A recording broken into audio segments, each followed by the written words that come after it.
Silvio, estou de frente hoje com um pastor evangélico dos mais conhecidos e polêmicos do Brasil. Silas Malafaia é carioca de nascimento, mas abraçou uma fé que ultrapassa fronteiras. Malafaia tem o dom da palavra, poder que ele exerce há quase 30 anos em programas de televisão transmitidos aqui, nos Estados Unidos, Europa e África. É líder da igreja Assembleia de Deus Vitória em Cristo e combate abertamente a homossexualidade e o aborto. Silas trouxe esses temas para as últimas campanhas eleitorais, o que lhe rendeu alguns processos e muita publicidade. Recentemente, ele foi citado pela revista americana Forbes como um dos pastores mais ricos do Brasil. Não deixou por menos, disse que vai ferrar a Forbes. Pastor, antes de mais nada, muito obrigado pela presença aqui nos nossos estúdios. É que agradeço. Vamos começar pelo assunto mais atual, pela Forbes. Sim. Que é recentíssima. A revista publicou que o senhor está em terceiro lugar entre os pastores evangélicos mais ricos do Brasil, com uma fortuna pessoal avaliada em 150 milhões de dólares, que dá em números brasileiros 300 milhões de reais. E o senhor contestou essa informação. Sim. Deixa eu te falar, Gabi. Safado, sem vergonha, bandido, caluniador, tem tudo que é lugar. Pastor, padre, jornalista, tem tudo que é lugar. Quando a Forbes faz uma declaração dessa, não é uma declaraçãozinha qualquer. Eu vivo de quê? Eu vivo de que pessoas acreditem em mim para darem ofertas, na verdade, porque eu sou um pouco diferente de outros pastores. As ofertas que eu recebo é mais de gente que não é da minha igreja. Eu sou pastor de igreja há 2 anos e meio. Então, há 30 anos eu sou conferencista e tenho programas de TV e recebo verbas de pessoas que não me conhecem de perto. 80% são evangélicos e 20% é gente de tudo que é religião.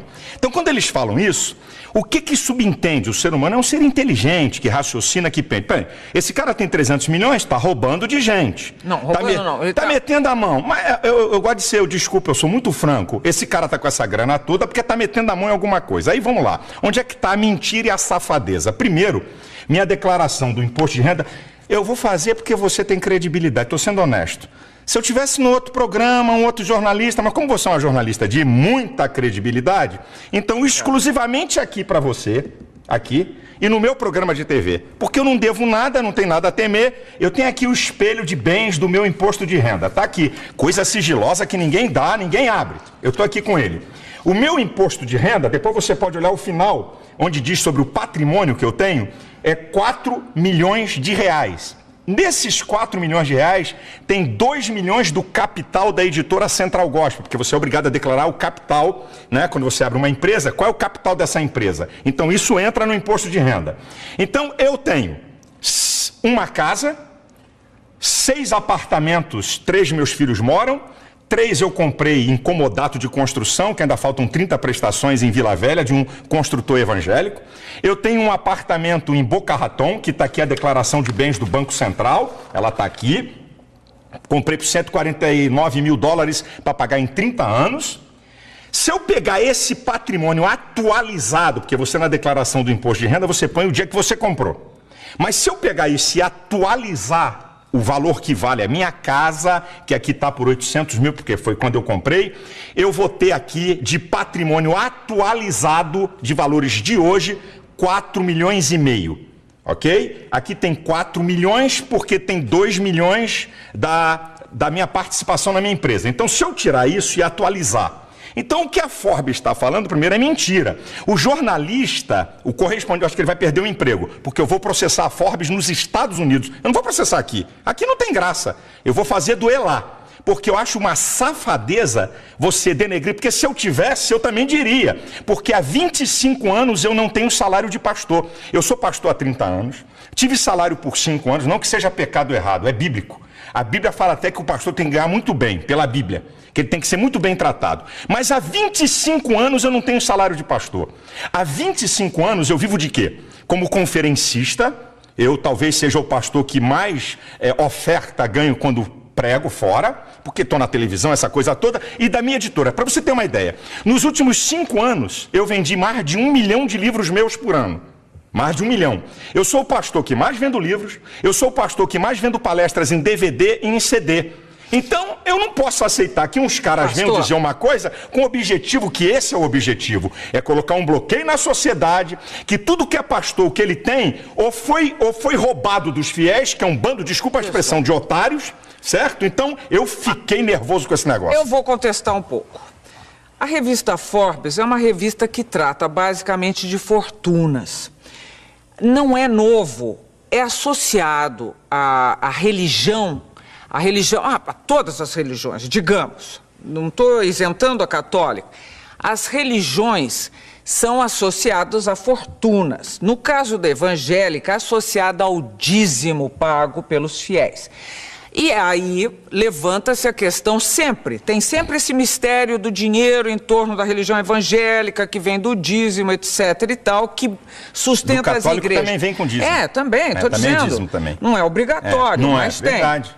Não é obrigatório. Sim. Agora, no caso, esse interesse por essas fortunas que aparecem nas pessoas associadas à religião, por que não seriam do interesse da Forbes? Ela trata de outras fortunas, ela trata de fortunas de muita gente. Ela cita o Ike como o Ike Batista, ela cita todo mundo. Por que não citaria os brasileiros associados à religião? E mais, a revista se defendeu citando fontes. Ela disse Ministério Público, mentira, Polícia Federal, mentira, e imprensa. Mentira, primeiro, não tem um dado. Na imprensa, seja jornais ou revistas, não tem um dado para ele declarar que eu tenho 300 milhões. 2, a Polícia Federal e o Ministério Público Federal, que são instituições de muita credibilidade, legalmente, eles não têm autoridade de falar nada de ninguém. Só tem um órgão, Receita Federal. E que para falar do que eu tenho, um juiz tem que autorizar. Porque sigilo fiscal, sigilo de patrimônios, sigilos bancários, só um juiz pode quebrar. Então eu disse para você, a Forbes pode falar da fortuna de qualquer um, mas fale dos que tem. Quando ele diz que eu tenho 300 milhões de reais, o que a pessoa vai associar? É o ser humano, o cérebro humano, o ser humano, ele é um ser que diferencia dos animais, porque ele tem inteligência e percepção, ele faz associações. Então diz assim, pô, esse malandro aí, esse vagabundo aí, tem 300 milhões porque roubou os fiéis. Então essa é a ideia. E eu não vou receber fama daquilo que eu não tenho, porque para o milionário, Gabi, para o empresário sair, olha, eu estou entre os 100 mais ricos do mundo. Isso dá até crédito para o cara. Os bancos, pô, esse cara aqui está entre os milionários. Para mim é o contrário, o efeito é negativo. Mas, o pastor, você não devia estar fazendo esse tipo de não defesa da teologia da prosperidade. Não, diferente. Aí vem cá. Quem disse? Existe uma coisa, existe o besterol da teologia da prosperidade, existe a teologia da prosperidade da Bíblia. Então explica pra gente. Eu explico para você qual é o besterol da teologia da prosperidade. Olha, vem para Deus que você vai ficar rico, vem para Deus que se você tem um emprego você vai ser patrão, venha para Deus que você vai ter um monte de casa. Então isso é o besterol da teologia da prosperidade. Agora a prosperidade está em toda a Bíblia. E o cerne da prosperidade diz assim, bem, pastor, me diga uma coisa que a Bíblia mostra que a pessoa pode ser próspera. Ou então, o que faz uma pessoa ser próspera à luz da Bíblia? A Bíblia diz que prosperidade é obedecer às leis de Deus. Tem um salmo, que é o Salmo 112, que diz assim, bem-aventurado o homem que teme ao Senhor e que obedece os seus mandamentos. A sua geração será poderosa. A sua descendência será grande na terra. Fazenda e riqueza haverá na sua casa, e a sua descendência permanece para sempre. O Salmo 1, que é um salmo muito lindo, que diz que aquele que medita dia e noite na lei do Senhor, olha o que diz o salmo, é muito interessante. É como árvore plantada junto a ribeiros, que dá o seu fruto na estação própria, cujas folhas não caem, e tudo quanto fizer prosperará. Eu sou a favor da prosperidade. Eu prego prosperidade, eu não prego besterol. Porque prosperidade não é só finanças. Prosperidade envolve bem-estar. Prosperidade, você viver bem. Tem um monte de coisa junto. A minha pergunta é, os seus fiéis, os mais simples, porque eu sei, todo mundo, você tem fiéis também que são poderosos. Todos os níveis sociais eu tenho. E que fazem doações poderosas e sabem o que estão fazendo e querem fazer isso e podem fazer isso. Agora, quando você fala, Eu às vezes misturo você e senhor. Você, pelo Tá amor bom. de Jesus. Quando você fala quando você divaga em cima dessa teoria da prosperidade, você de alguma maneira não leva o povo, o fiel, a crer que dando o dízimo a vida dele vai melhorar? Bem, deixa eu te dizer, não sou eu que digo isso, é a Bíblia. Sim, mas... Eu não digo, existe uma coisa, a Bíblia, como qualquer coisa na vida, como qualquer ideologia ou religião, os comunistas, ou a ideologia ateísta, ele crê naquilo, ok? Quando você crê, existem um conjunto de crenças e valores que estão arraigados ali. Então, quando eu digo para o meu fiel que ele vai dar dízimo e oferta para ser rico, eu estou falando uma mentira. Agora, quando eu digo para o meu fiel que ele está dando oferta e dízimo porque Deus vai abençoá-lo, é uma verdade. Porque é isso que a Bíblia me aponta. Eu não posso declarar, e nunca declarei isso, que eu não sou tolo, eu tenho um certo conhecimento, eu tenho uma certa formação teológica, e venho de uma família muito tradicional de formação teológica. Meus pais são pioneiros no ensino teológico e também gente da área da educação. Você, além do mais, é formado em psicologia. Sou psicólogo. Então, deixa eu te falar, se eu chegar para o meu filho e dizer, minha gente, dá aqui o seu dízimo da sua oferta, você vai ficar rico. Isso é uma afronta. Agora, quando eu digo para ele, se você for fiel naquilo que a Bíblia diz, Deus vai te abençoar. Porque aí eu digo assim... E aí não está... Não está, eu te explico por quê. Não está passando uma ideia de que os seus desejos serão satisfeitos? Não. Escuta bem, a prosperidade, isso que eu digo, Gabi, se você falar que prosperidade, se um pastor falar que prosperidade é só dinheiro, ele está incorrendo num erro gravíssimo. Prosperidade, eu brinco, eu digo na igreja, sabe o que é prosperidade? Vou dar um exemplo bem simples e em tese. Você está aqui e ganha R$1.000, o cara da direita ganha 5.000, o da esquerda ganha 4.000 e você vive melhor do que eles. Você tem paz na sua casa, você tem alegria de viver, você tem bem-estar, tem coisa emocional aqui, equilíbrio emocional, você não deve a agiota ganhando menos do que ele. Isso é prosperidade. Sim, eu sei. Mas agora... É isso que é prosperidade. E a gente tem que ensinar o povo a isso. Mas agora, vamos ser honestos. Sim. Honestíssimos. O dízimo... Esse dízimo de cada fiel repetido, repetido, sustenta e muito bem as igrejas evangélicas. Como já sustentou melhor a igreja católica, mas sustenta. Então, vamos dizer que essa prosperidade chega mais para a igreja do que propriamente para o seu fiel. Vamos dizer, eu acho até um pouco herético, acho meio heresia, porque parece, afinal, que Deus protege mais a igreja do que o fiel dela. Eis aí um engano. E esse é o engano redondo de muitos. Eu vou falar de uma igreja que eu não tenho nada a ver com ela. Ok? Eu não tenho muitas discordâncias. Então vamos lá, vou usar outra que vai ficar mais fácil, porque todo mundo percebe. Você acha que o cara que é membro da Universal está dando oferta e dízimo apenas porque um cara muito inteligente, malandro, espetacular, fantástico, fenomenal, consegue persuadi-lo para que durante 10, 15, 20, 30 anos o cara dá dízimo, dá ofertas especiais e não tem nada de benefício? Deus trabalha com uma lei de recompensa.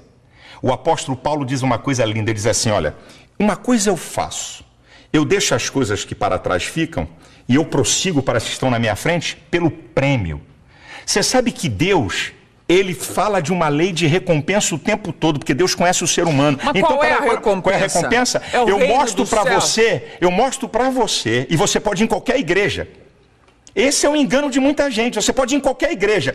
Eu desafio imprensa, pode ir comigo. Chama, querida, escuta. Mas muita gente já reclamou e já deu matéria dizendo que perdeu tudo. Então você faz o seguinte, você pega do universo, espera aí, vamos para a lei da probabilidade.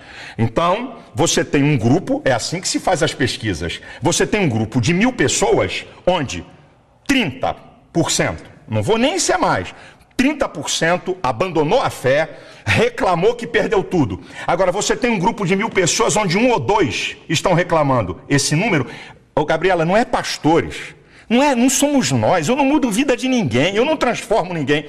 A verdade é que Deus está interessado no bem-estar do homem. Então, o que eu digo para você é o seguinte, vai lá no povo. Como é que uma pessoa, Marília Gabriela, fica 30 anos numa igreja?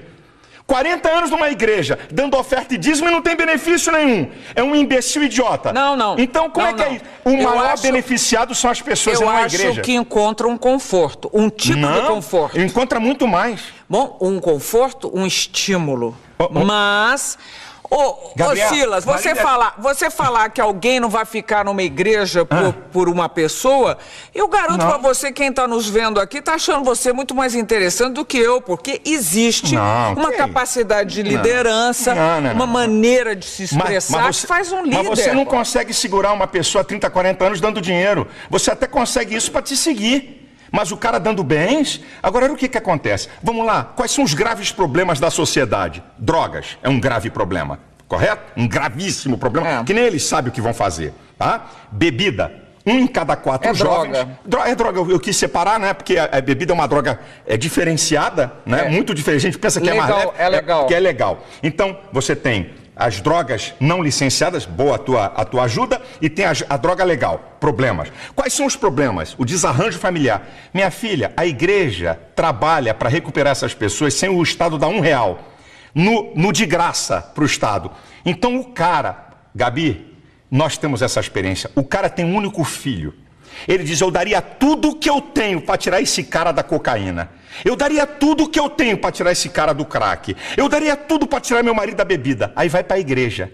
O filho volta, é restaurado. Quanto vale isso? É ele. Aí você vai perguntar a ele assim, eu fui beneficiado? Ele diz assim, se eu der o dinheiro todo que eu ganho, não paga, não é o que o pastor fez. Eu não gosto desse negócio de pastor. Pastor é apenas um condutor, mas o que Deus faz na vida das pessoas. Eu não faço nada, Gabi.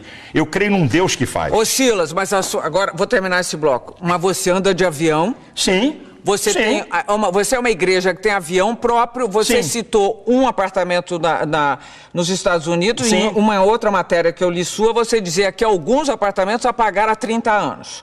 Não, um apartamento e esse que eu te informei, está na minha declaração de imposto de renda. Alguns outros, mas não importa. E outros aqui no Brasil. Mas não importa. Que não foi com dinheiro de igreja. Não estou dizendo que você não mereça. Você fez uma coisa convincente.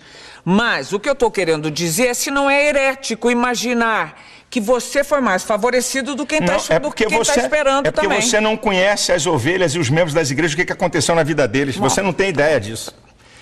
Vamos lá, estou chegando ao fim do primeiro bloco de frente com o pastor Silas Malafaia e a conversa está apenas começando. Eu já sabia que vinha bomba pela frente, ele é forte. Nós voltamos em seguida. Até já.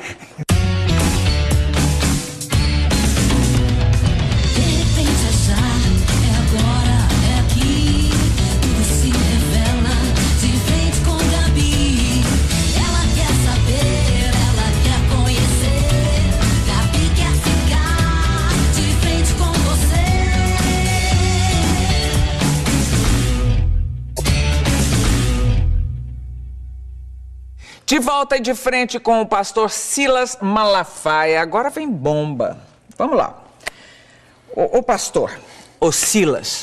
No discurso de posse para o segundo mandato, o presidente americano Barack Obama disse textualmente: nossa jornada não estará completa até que nossos irmãos e irmãs gays sejam tratados como qualquer pessoa. Na sua igreja ele não teria sido reeleito. Na minha igreja, não. Ele não teria sido reeleito. Deixa eu falar sobre essa questão de homossexualismo. Homossexualidade. Isso, obrigado. Deixa eu te falar uma coisa. Primeiro, ninguém nasce gay. Homossexualismo é um comportamento. Eu vou fazer uma definição. Tá, então vamos lá. É contestável. É contestável? Eu mando vir na genética. Quem é que pode dizer se alguém nasce gay ou não? Não é a psicologia, é a genética. A ciência que pode dizer, é igual ao aborto. Quem é que pode dizer onde começa a vida? A biologia. Então, quem é que na ciência? Então, eu vou primeiro para... Bom, você sabe que as últimas pesquisas andaram mapeando o cérebro de gente aí. Não deu nada, olha aqui. Deixa eu te falar. Deixa eu falar uma coisa aqui para você que é muito interessante. Ninguém nasce gay. Não existe ordem cromossômica homossexual. Não existe gene homossexual. Existe ordem cromossômica de macho e de fêmea. Então, eu vou fazer uma definição de homossexualismo. Um homem e uma mulher. Homossexualidade. Não, homossexualismo, a prática. Eu posso falar homossexualismo ou a homossexualidade. Não tem... Não, é que o homossexualismo caracteriza a doença. Não, mas eu não vejo como doença. Eu não vejo como comportamento, nada de doença. Então, a homossexualidade. Um homem ou uma mulher por determinação genética e homossexual por preferência aprendida ou imposta. Agora vamos para a pesquisa. 46% dos homossexuais foram violados, violentados quando crianças ou adolescentes. Como é que alguém nasce? 46%. 54% escolheram ser. Então, primeiro, homossexualismo é comportamento. Então, vamos para a genética. Gêmeos iguais, estou falando de genética. Gêmeos iguais, isso é o mesmo embrião que se divide, tá? É chamado geneticamente iguais. É homozigóticos. São gêmeos iguais. Então, o que tinha que acontecer? Se um gêmeo é hétero, o outro teria que ser hétero. Se um gêmeo é homossexual, o outro teria que ser. Então, vamos lá. 35% dos gêmeos que são homossexuais, o outro, 65% são héteros. Então, como é que são iguais? Como é que nasce? Espera aí, eu estou falando de nascer homossexual. Eu estou falando de genética. Tá bom. Não tem uma fonte na genética... Não tem uma fonte, traços psíquicos, não sei o quê. Então vamos lá, 46% passaram a ser homossexuais e eles não falam. O dia que eu falei isso, a partir do dia que foram violados e violentados... Então você já está dando outro dado. Eu estou dando um dado. No geral, violentados por quem? Não. Por parentes, violentados por vizinhos. Não. Por ser heterossexuais. Bom, então vamos lá. Então, nascer é o seguinte, eu vim a esse mundo e tenho essa vontade. Por que animais, e nós somos mais um na natureza, por que animais praticam não nascem homossexual? Praticam sexo com muitos animais, com animais do mesmo sexo, e não são perturbados na outra sexualidade. E não é, os animais não são considerados uma prática homossexual. Cá. Não há olha a pergunta que você me fez. Olha a pergunta. Nós estamos conversando e disse assim, eu disse aqui, ninguém nasce homossexual. Foi a minha resposta aqui para você. Eu já disse que é contestável. Você disse que é contestável, eu digo, o que tem argumento. A ciência, o que é ciência? Tem que ter observação. Por que a evolução é teoria? Porque você não pode comprová-la na observação. Agora, então, escute. Essa conversa não vai terminar nunca. E eu quero saber de você. Você quer saber, eu tenho que te responder. Eu quero saber qual é a tua questão com a homossexualidade. Eu vou te dizer qual é a questão. A minha questão aqui no Brasil é os direitos que eles querem em detrimento da coletividade. Quais são os direitos? Os direitos? Então eu vou dizer pra você. Serem respeitados, não serem mortos e agredidos. Não, nada disso. Vamos lá, você está falando de mortos? Quando eles falam de números, que eu acho que ninguém deve morrer. Eu não quero que ninguém morra de nada. Mas quando eles utilizam números, é contra eles totalmente. Eu vou nessa do número já. Mas vamos aqui. O que eles querem na PLC 122? Número 1.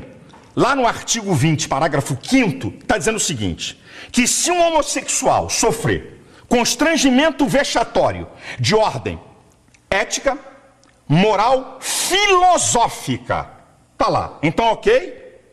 3 a 5 anos de cadeia. Então vamos para a Constituição.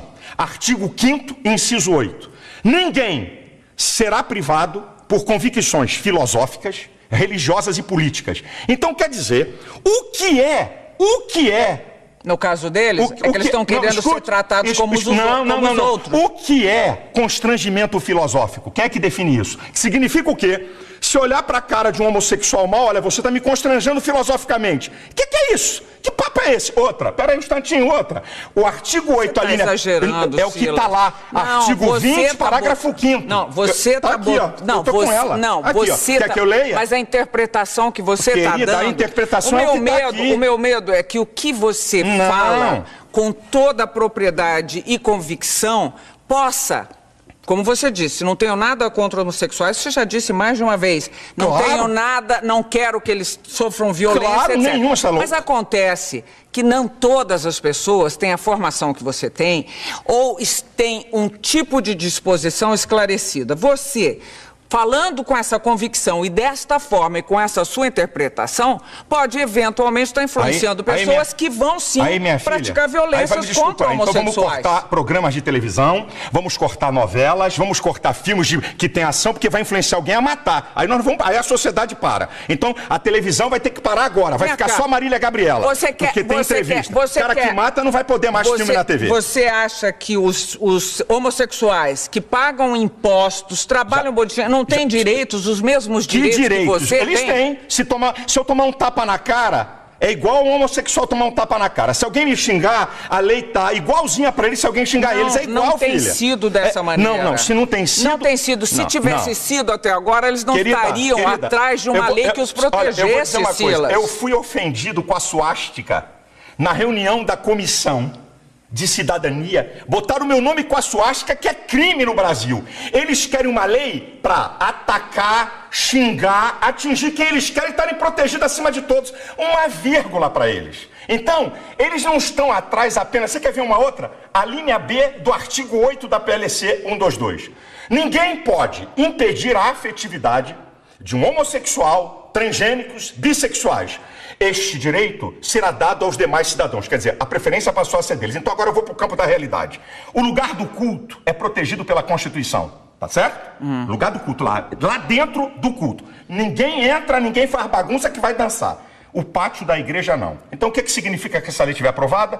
Se no pátio da minha igreja tiver um casal de homossexual se beijando e eu botar para fora, 3 a 5 anos de cadeia. O que eu vou dar esse mole para eles aonde? Nunca. Vem cá.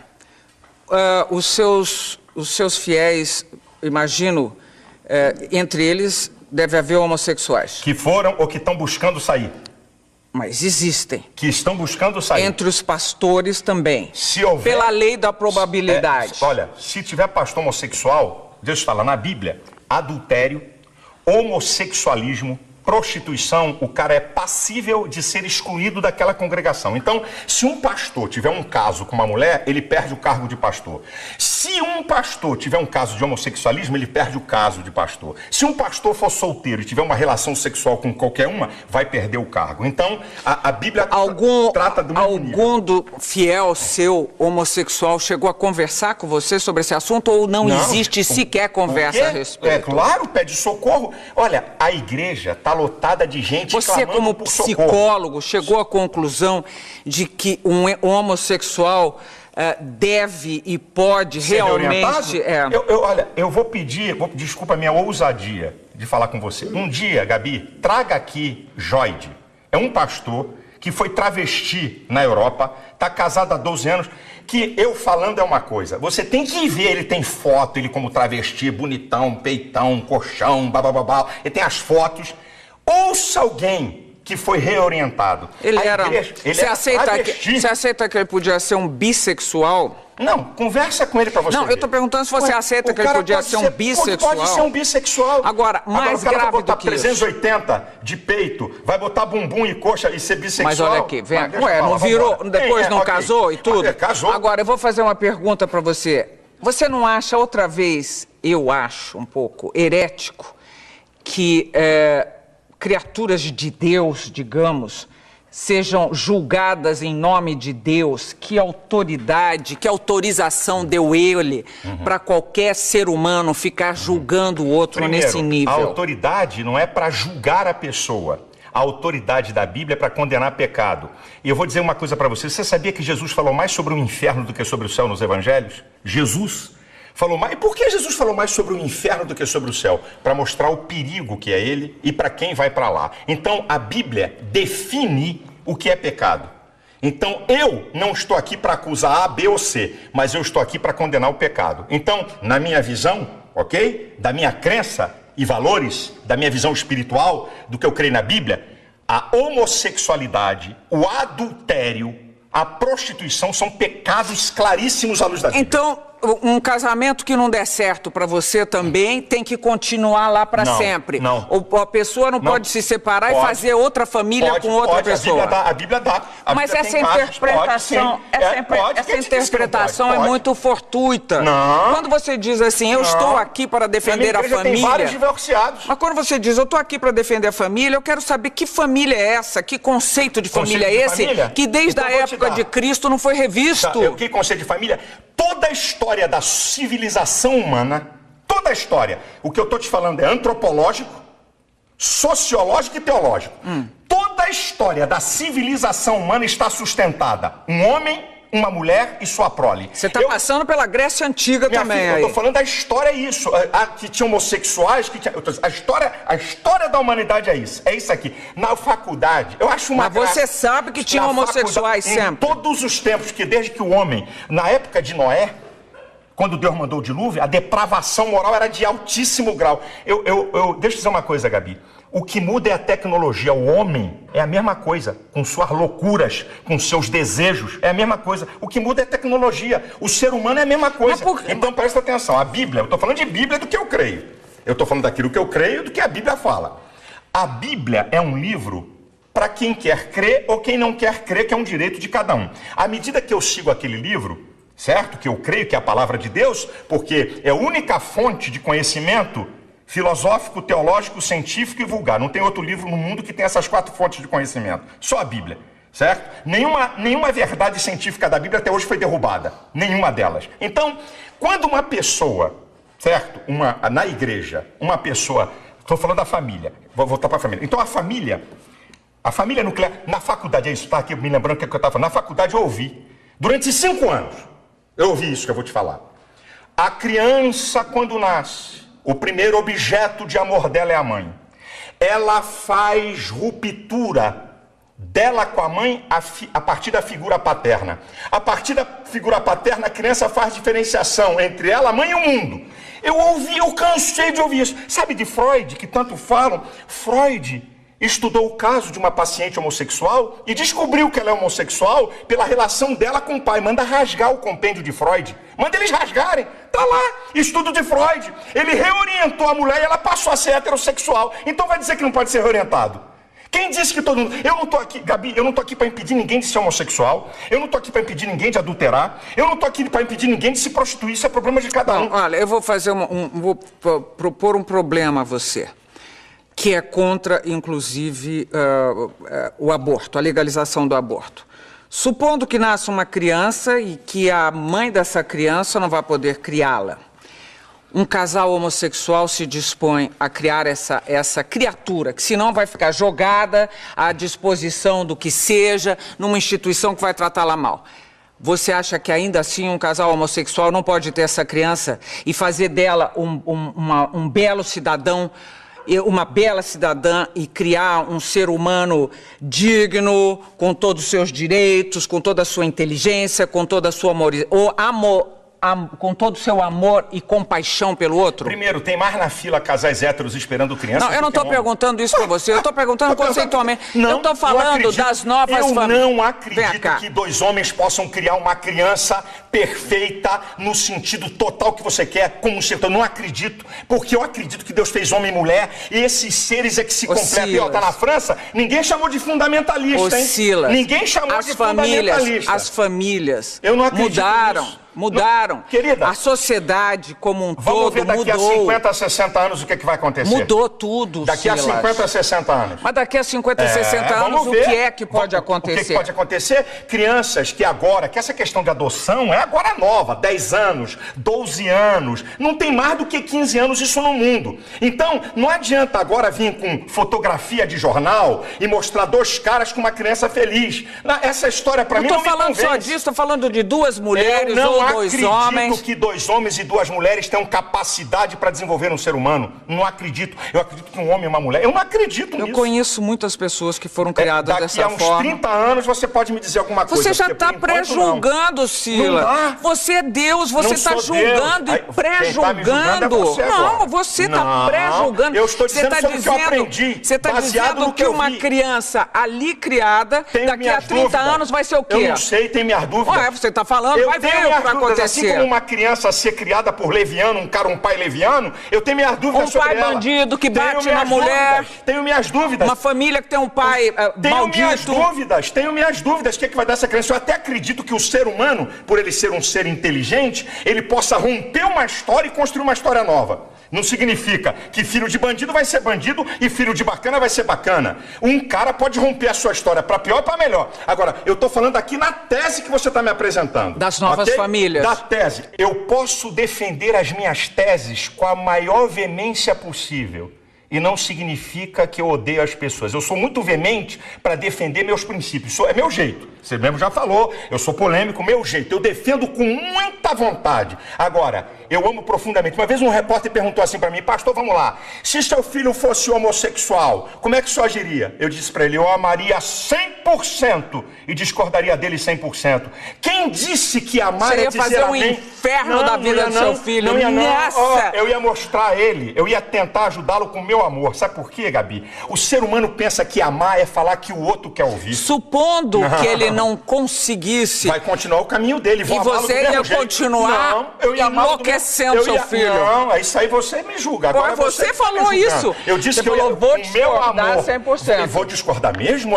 Olha, o filho de a mãe de um bandido vai na cadeia e eu tenho trabalhos em penitenciária, o filho é assassino, fascina. Ela o ama profundamente. Agora pergunta se ela concorda 1 milímetro com aquilo.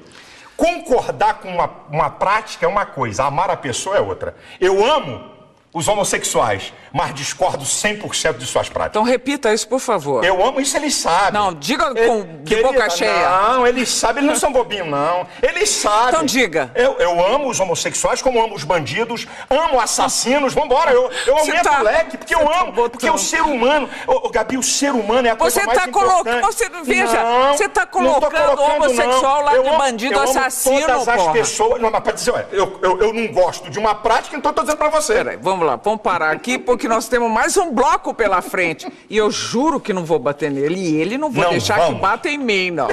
Estamos terminando mais um bloco de frente com o pastor Silas Malafaia. Nós voltamos já já. De frente com Gabi. Com Gabi. De volta de frente com o pastor Silas Malafaia. Silas, nós temos 3 minutos, porque estouramos todo o nosso tempo anteriormente. Eu queria falar sobre, primeiro, política e religião. Caminham bem juntas? Você acha... nós temos um Estado laico. Sim.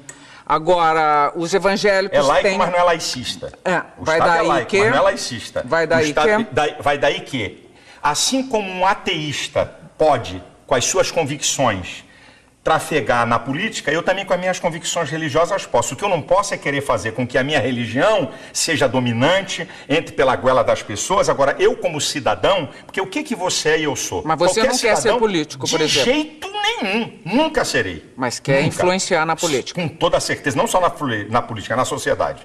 Olha, Silas, vamos falar agora, eu li uma matéria recentemente sobre a formação de novos pastores. O catolicismo investe muito na orientação de padres, que leva, em média, 5 anos para se formar, né, um padre.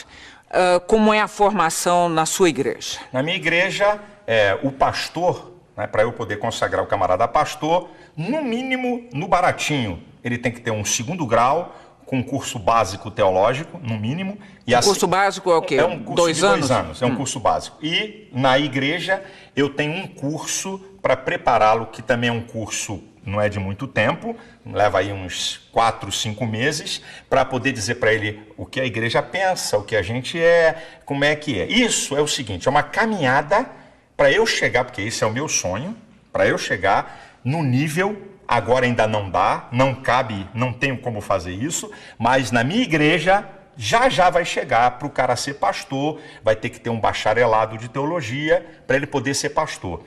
Biblicamente falando, o pastor ele tem que ser um vocacionado por Deus e ele tem que buscar se preparar para o exercício daquela vocação que ele deu. A minha igreja é uma igreja muito fincada na palavra, isso é.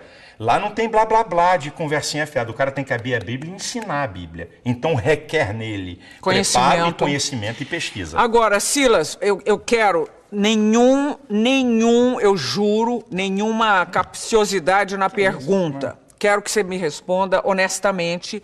E estamos pensando amplo, estamos pensando de sobrevivência e tempos. Eu sei que é uma profissão hoje bem assalariada, esses meninos, você já disse que um pastor ganha de... 4 a 22 mil na minha igreja. E aí, as igrejas têm se desmembrado e têm surgido novas igrejas. É um bom negócio? Não, como negócio não é bom. Vou te explicar por quê. Não é negócio. Porque as igrejas, Gabi, é o seguinte, tem gente enganada aí pra caramba. Quando alguém me vê, ou quando alguém vê aí R.R. Soares, Valdemiro, Macedo... É igualzinho, tá vendo, o Cristiano Ronaldo no futebol. Existe uma meia dúzia de pastores de alto nível, de salário e tudo, mas a grande massa de pastores evangélicos no país não ganham mais do que 5 salários. É isso que muita gente está enganado. Existe, como em todo, por exemplo... Mas as igrejas são ricas. Por exemplo, elas têm nem todas, sede em todo o país. Nem todas a as sua igrejas. tem A minha é uma quantas? igreja, a minha tem 120 igrejas, 70 são alugadas, 50 são próprias, 70 são propriedades alugadas. Eu sou um camarada visionário que quero fazer com que meu pastor desempenhe a sua função com dignidade. Eu não quero que ele fique preocupado com escola de filho, com comida em casa, para ele poder dar atenção àquela ovelha. Então, eu quero dar dignidade ao cara. Mas, Gabi, o que tem de pastor nesse país que ganha 1.000 conto, que ganha R$1.500, vocês não têm ideia. É porque a mídia, quando olha, é igual, com todo respeito, sem querer saber nada, é igual a você. Você é top como jornalista, mas tem um monte de jornalista aí, que não vou falar, que só Deus sabe quanto eles ganham. Mas eu estou dizendo, a perspectiva dos que começam a chegar a ser Silas Malafaia. Não é. Ele ganha 1.500, mas ele está lá. É uma perspectiva. Mas não é, porque para ele poder... Eu ainda não... Eu abdiquei do salário da minha igreja. Eu, pessoalmente, certo? A minha igreja é uma igreja que paga muito bem a pastor presidente. Então, ele sabe que para chegar num nível grande, ele vai ter que presidir uma organização. E aí é que está enganado. Se fosse fácil, todo mundo fazia. E não vai ser brincadeira ele presidir uma organização. Você alguma vez na vida passou pela Igreja Católica? Teve alguma passagem pela Igreja Católica? Não. O Papa representa alguma coisa para nós você? Não. É um líder de uma religião, apenas isso. Com respeito seu? Eu respeito porque é um líder de uma religião, eu tenho que respeitar. Agora, não reconhecemos ele como sucessor de Cristo, não reconhecemos esse reconhecimento, nós não damos a ele. Existe um sucessor de Cristo? O sucessor de Cristo são seus discípulos, que ele mandou a gente aqui na terra imitá-lo e pregar o que ele deixou. Não tem uma pessoa, ele não deixou esse cara aqui vai comandar. Não teve essa. E outra, se Pedro foi sucessor de Cristo, esqueceram de avisar eles que Pedro era casado, Jesus curou a sogra de Pedro. Devia de liberar eles para casarem. Mas vamos embora, é outra história. Outra história também que devia ter homossexual à beça naquela época. Podia ter, eu não tenho dúvida nenhuma disso. Estamos terminando mais um bloco de frente com o pastor Silas Malafaia. Nós voltamos daqui a pouquinho. Até já. De frente com Gabi. Gabi. De volta para a parte final de frente com o pastor Silas Malafaia. Esporte você praticou na vida ou não? Pereba jogando bola. Sou ruim de bola. Pereba? Pereba é ruim, é o cara ruim. ruim. Sempre joguei, gosto de futebol, mas sou ruim. Mas vamos ver lá agora. Bate-bola, jogo rápido, tá bom? Divórcio. Sou contra, Casamento sou a favor. e morar junto. Sou contra, Por quê? a não ser que seja casado, sou contra. Tudo que sai fora da legalidade do casamento, sou contra. Mas Você está me perguntando, eu estou respondendo, sou contra. judaísmo É o antecessor do cristianismo. O judaísmo foi fundamental para chegar até o cristianismo. Por isso que nós ainda temos o Antigo Testamento na Bíblia. islamismo Eu acredito de um radicalismo muito horroroso para o que a gente chama de religião. falando de radicalismo não, né? Não, tô Na falando minha de- frente agora. eu tô Vou deixar falando de radicalismo, passar. que manda matar, Bom. que não aceita os outros. É isso que eu estou falando, para matar, não aceitar. Quem disse que a sociedade a gente aceita todo mundo? Bom, Ué, ok. quer dizer que ser bacana é aceitar todo mundo? É isso que é o bacana? É ter um olhar condescendente não, é para aceitar com o todo outro. É mundo? entender. Você que é psicólogo devia entender isso. Não vamos começar a brigar não é de assim, novo. Não, né? A vida não é assim, não. Parada gay, então. Diga pra mim. Parada gay é uma publicidade acerca de algo que eles estão mentindo o tempo todo e que a Folha de São Paulo fez a casa cair, sobre o número. Silas Malafaia por Silas Malafaia. Eu sou o seguinte, eu acho que de vez em quando eu sou chato, de vez em quando eu sou muito duro para questionar as coisas, assim, no embate eu podia muitas vezes... Não é aqui com você, muitas vezes eu falo alto demais, quando eu estou num embate eu podia falar mais baixo. Minha esposa diz, Silas, diminui um pouco o volume, minha esposa diz assim. Mas acho que eu sou um idealista, eu tenho ideais e eu não abro mão da família, que é a coisa mais... é a base de sustentáculo da sociedade. Aí eu vou dizer uma palavra espiritual, do mundo espiritual. O maior interessado em destruir a família é o diabo, porque quando ele destrói a família, ele desarruma toda a sociedade. Crack, cocaína, bebida. Vai lá numa análise bem profunda se não tem uma participação dessa história da família. A família é uma coisa muito, muito importante. Olha aqui. Obrigada pela entrevista. Deus te abençoe. viu? Meu desejo é que esse Deus que eu creio se revele cada vez mais a você e que as pessoas que estão nos assistindo, eu não conheço as pessoas, não sei o que está acontecendo com elas, mas eu, se você me permitir, eu quero liberar uma palavra. Talvez precisando de cura, talvez gente sem paz, talvez gente perturbada com as coisas da vida, que Deus se manifesta a você, trazendo paz, alegria e equilíbrio. Que o meu, que eu não sei se é o mesmo seu, te perdoe. Ah, ele me perdoa, porque eu sou pecador. Obrigada, Silas. A gente se vê aqui no próximo programa. Até lá.